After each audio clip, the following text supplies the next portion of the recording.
for the food that we have. Patuloy niyo po sana kaming bigyan ng lakas. Patuloy niyo po sana ang pagpalain ng aming pamilya. Mabait at masiyahin ang pamilya. Madalas daw na may salo-salo sa kanilang bahay at hindi nila nakakalimutang mag-imbita ng mga kamag-anak at kaibigan. Kain na marami. Bawal mag-diet. Lalo na yung mga mag-graduate na. May surprise yan. Kay Papa. Ang gift mo itlog. Maraming itlog. Oo. Mare, ano ba yan? Miss na miss ka na namin. Punta ka mamaya sa bahay. Meron kaming konting party. Sige. At Mare, ha, huwag ka na mag-aabala magdala ng kahit ano pa dahil kompleto tayo ng pagkain at inumin doon. Okay. Sige, pupunta kami ng mga anak ko. O, sige, asahan namin kayo, ha? Okay, salamat. Sige. Sige, Thank you, bye-bye. Mabait naman yung mag-asawa kasi pagka may party, iniimbita lahat dito yung mga kataping bahay. Meron kaming laro dito ng bingo. Kasama namin sila, sumasali sila, nagbibingo rin.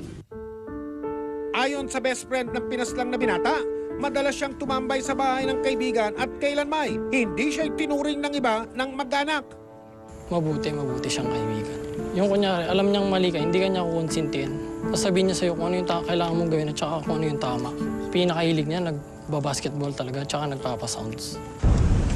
Kaya laking panghihinayan niya nang mabalitaan ang nangyari sa pamilya. Lalo pat patapos na sana ang kaibigang si Kenneth sa koleyo nang mangyari ang krimen. Ayos naman siya, wala naman siyang bagsak. Actually, graduating nga siya dapat. Ang tinamasang mga nambuhay ni Kenneth at ang kanyang pamilya, produkto raw ng hindi matatawarang diskarte at sipag sa negosyo na mag-asawang Nick at Cora. 8 taon nang kilala sa pagtitinda at pagdideliver ng bangus sa mag-asawang Edeher. Isa sila sa pinakamalaking bangus dealer sa kanilang lugar. Ang asawang si Corazon ang siyang tumatao sa kanilang pwesto sa Pampanga Market. Magkano ngayon ang hango? 140 po. 140? Opo. So magkano natin bebenta ngayon? Kaya ba yung 180, 150? Opo. Sige. Tapos yung ano, yung isang banyana doon mo ilagay, ha? Tapos dali mo doon sa kabila.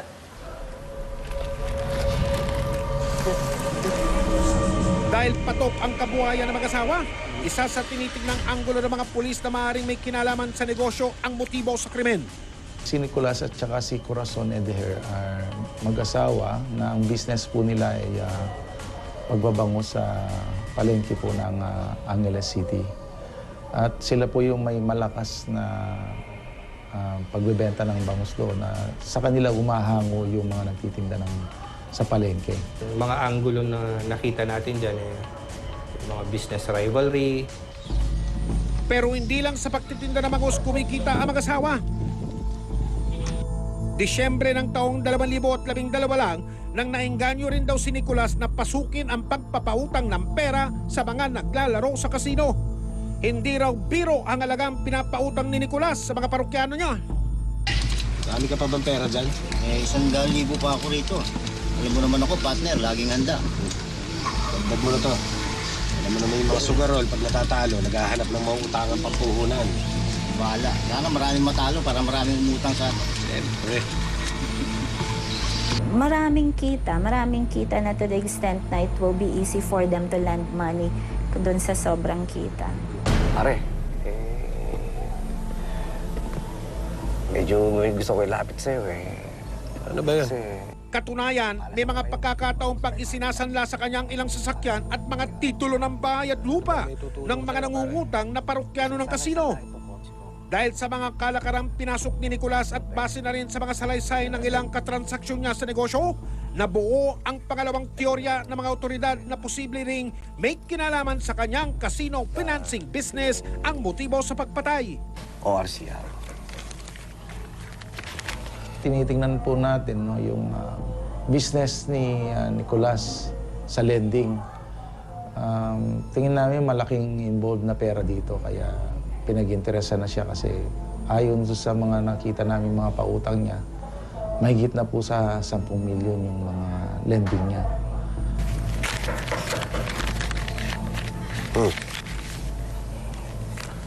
Okay? Okay na to. Pare, huwag mong kalimutan, ha? Sa katapusan ng unang hulog niyan, kasama interes. Ganun ba? Sige, walang problema. Okay lang. Okay. Salamat, pare. Sige. O, paro, tuloy na ako. Okay.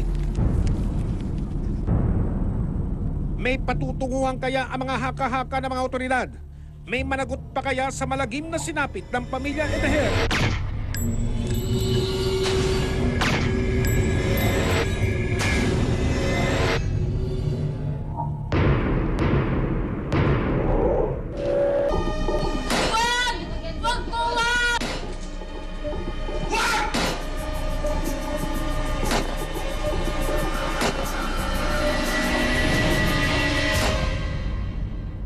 Isang taon ang nababalot ng misteryo ang tiniguriang Edeher Massacre.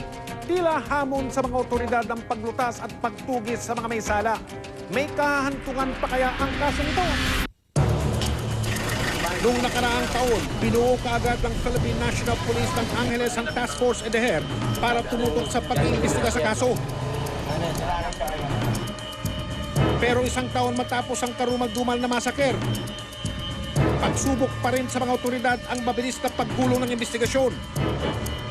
Lalo na't walang saksing lumutang para makatulong sa kaso. Ang inaasahan sanang kuha ng CCTV camera sa bahay ng mga Edeher, tinangay rin ng mga sospek.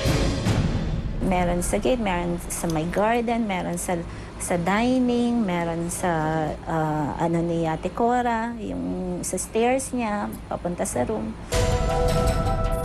Ayon sa salaysay ng lalaking nagkabit ng mga naturang kamera, iminungkahi niya noon kay Nicolas Edeher na itago ang recorder pero hindi raw siya pinakinggan ni Nicolas.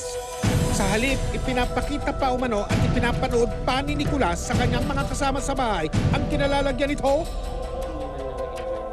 Aminado ang Angeles PNP na isa ito sa pinakamahirap na kasong nahawakan nila.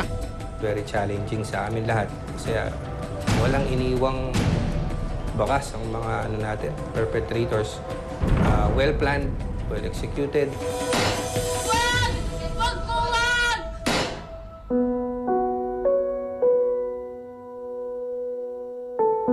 Ika-26 ng Setyembre taong 2013, inihatid sa huling antungan ang mag-asawang Nick at Cora Edeher at ang anak nilang si Kenneth.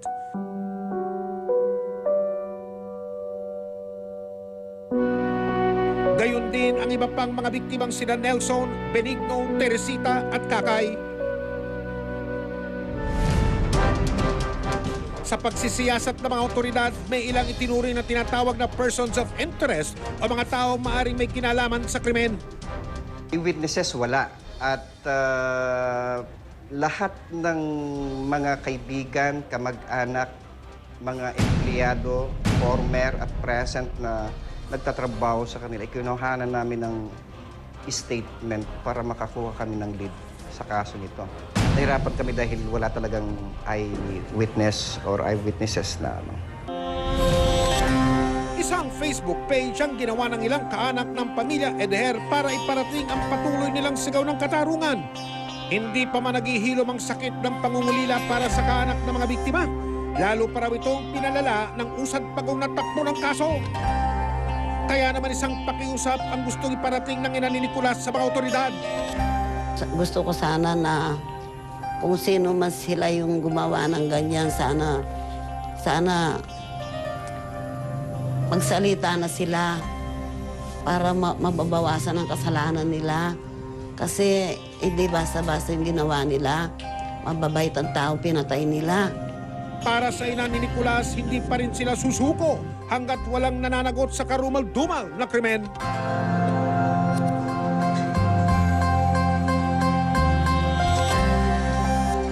Masaklap isipin kung gaano kabilis isinagawa ang krimeng kumitil sa buhay ng 7 katao. Gano'n namang kabagal ang naging takbo ng investigasyon sa kaso.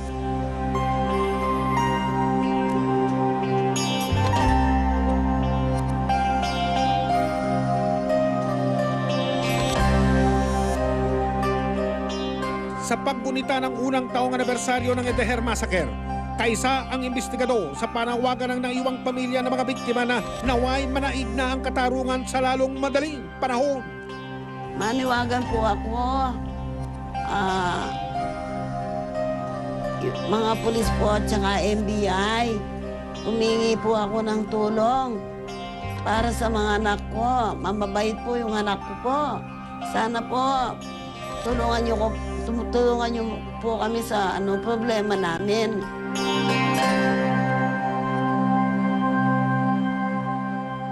Mga kapuso, kung may impormasyon kayo maaaring makatulong sa paglutas ng Edeher Massacre, ipagbigay alam niyo po agad sa mga otoridad at sa